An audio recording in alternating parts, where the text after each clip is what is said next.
of India.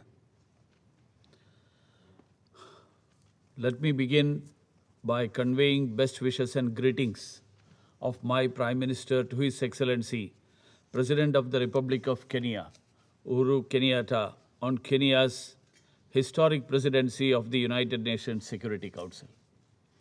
It's indeed a singular privilege to represent my Prime Minister Sri Narendra Modi at this important high-level debate on a topic that is extremely important and pertinent to the global south, particularly countries in Africa.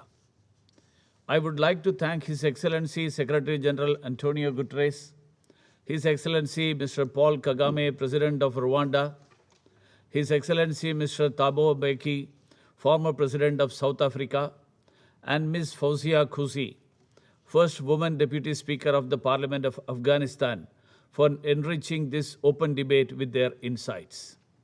The countries facing conflicts or emerging from them face multiple challenges in their path of peace building and sustaining peace.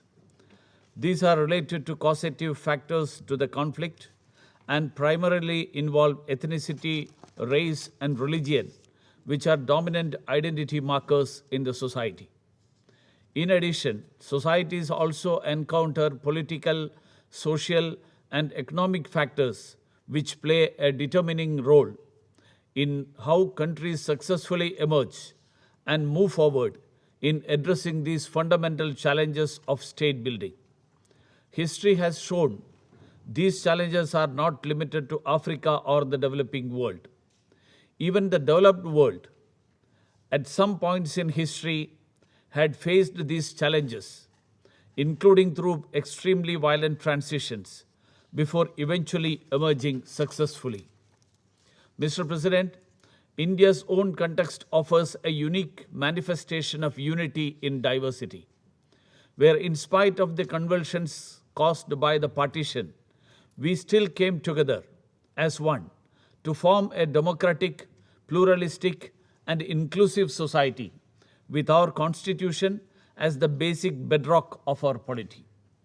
Consequently, if one were to talk about embracing diversity and inclusion, India has much to offer on how diversity of identities, whether ethnic, regional, religious, linguistic, or others, can come together and live as one nation, the common thread binding us being the identity of being an Indian first and all others later.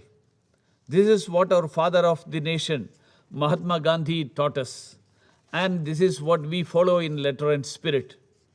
We believe in the ethos of tolerance and understanding, practicing the age-old ethos of Vasudhaiva Kutumbakam, that is, the whole world is one family. This is relevant everywhere, including to post-conflict societies, for the human race to reach its fullest potential. In a globalized, liberalized, and interlinked world, post-conflict state building has faced increasing societal expectations in terms of political space and socio-economic development, gender equality, and human rights. As a result, state building has become more complicated. Building peace and sustaining the same, therefore, is proving more complex than ending the conflict. This is evident more so in the context of the developing world. At the same time, we have several successful examples where countries have managed to overcome post-conflict challenges.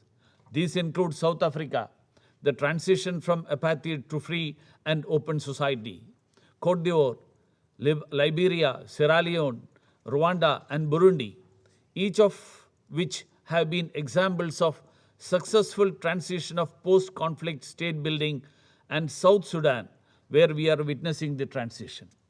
These societies are diverse and have managed to sustain peace through inclusive approach by setting examples for similar states to emulate. We also have several other examples, including in South Asia, where diversity has always been the hallmark of these societies. The political leadership of respective countries respecting universal values of peace, truth, and compassion have contributed immensely to state building. Mr. President, when we deal with countries coming out of conflict and going into peace building, putting in place strong legal framework as well as building credible institutions based on solid principles is critical. This will also ensure that diversity is protected and inclusivity is fostered.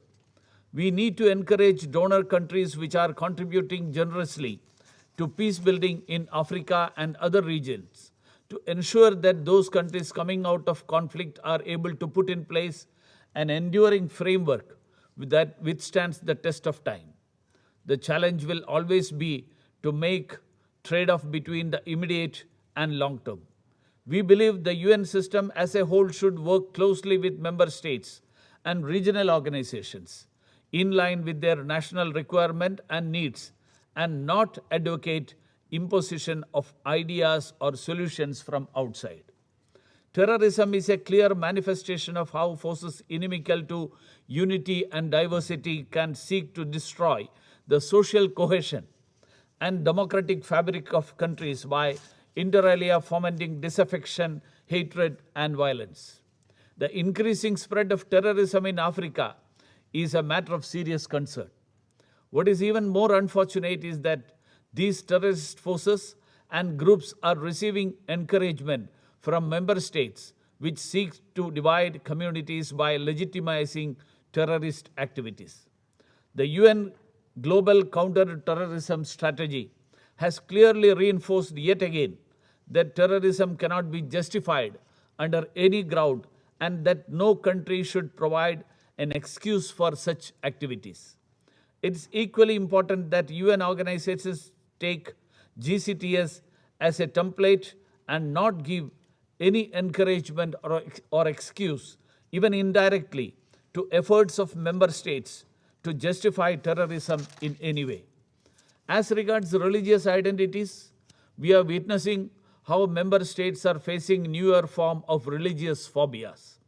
While we have condemned anti-Semitism, Islamophobia, and Christianophobia, we fail to recognize that there are more virulent forms of religious phobias emerging and taking roots, including anti-Hindu, anti-Buddhist, and anti-Sikh phobias.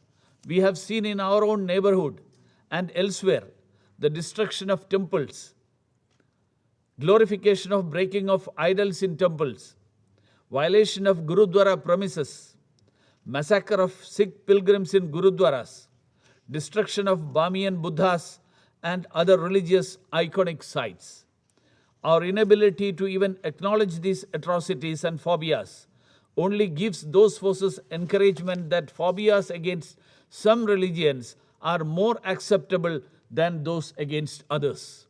If we choose to be selective about criticizing such phobias or ignoring them, we do so at our own peril. It's now the time to look at peace building in the broader context and in a more focused manner, especially in the context of COVID pandemic, which is threatening to erode the gains we have made over the years.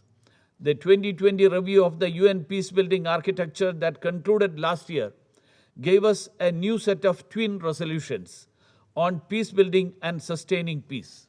We appreciate that as part of its 2020-24 strategy, the Peacebuilding Fund has put forth a comprehensive scenario covering a horizon of 5 years. Mr. President, we have just heard the remarks from Ms. Fauzia Koofi. The change in authority in Kabul was neither through negotiations nor inclusive. We have consistently called for a broad-based, inclusive process that involves the representation of all sections of Afghans. The expectations of the international community on Afghanistan, including on combating terrorism, are set out clearly in UN Security Council Resolution 2593. It's important that commitments made in this regard are respected and adhered to. India has always played a constructive and significant role in the context of peace building through its extensive development partnership with developing countries, particularly in Africa and Asia, and with LDCs, LLDCs, and SIDs. India has and continues to assist countries bilaterally in post-conflict solution situations by providing substantial grants and soft loans. Apart from focusing on infrastructure, especially housing, education and health, on connectivity, on providing livelihood to those impacted by conflict, especially in agriculture, and on projects at the grassroots level, which directly impact the lives of people, India also provides extensive education training and capacity building, including vocational training and in IT, focusing particularly on the youth. We will continue to be a pillar of strength for all developing countries in their transition to development, progress, and prosperity. Thank you, Mr. President.